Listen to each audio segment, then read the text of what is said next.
AngrBoda, called the bringer of grief. And there may be no more aptly named entity that exists in mythology as we reflect on her contributions of this monstrous figure.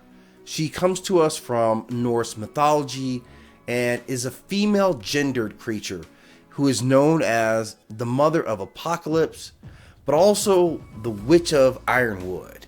She is associated almost exclusively with the concept of evil and Ragnarok, which would of course be the end of days tale for the Asgardians, prophesies to bring about the end of the world of order as it descends into chaos, but ultimately rebirth. Her sacred stone is the Bloodstone, and she is talked about in the Prose Edda in several instances. She is a giantess who is described as a witch living east of Midgard, the world of men, in a forest that was called Ironwood.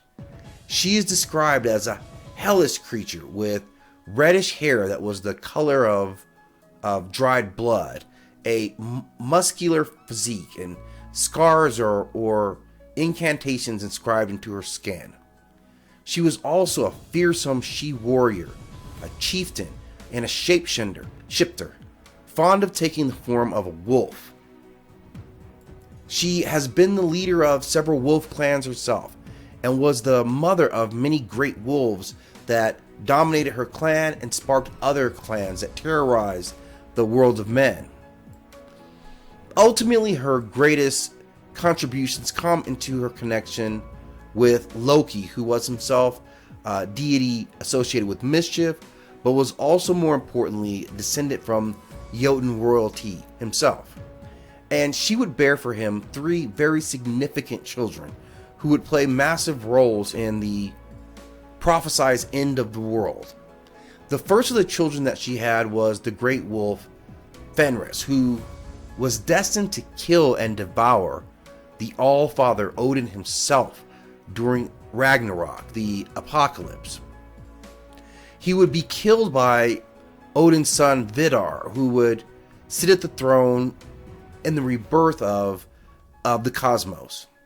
But the second child that she bears for him is the giant monstrous serpent known as the Midgardian serpent, who had encircled Midgard with his massive body.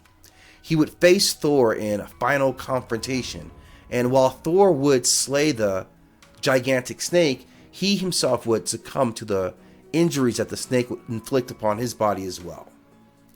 The last and possibly most significant was the deity or entity rather that we would know as Hel, who was a giantess, and she would inherit the name of the giantess of grief and was associated with punishment in the underworld for those who were not fortunate enough to make it to Valhalla.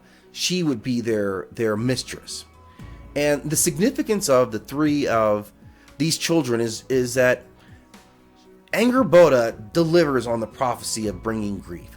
Her children would all play their roles, being instrumental in overwhelming the forces that held back chaos and ultimately bringing about the end of Ragnarok, slaying both Odin and Thor before succumbing to injuries themselves.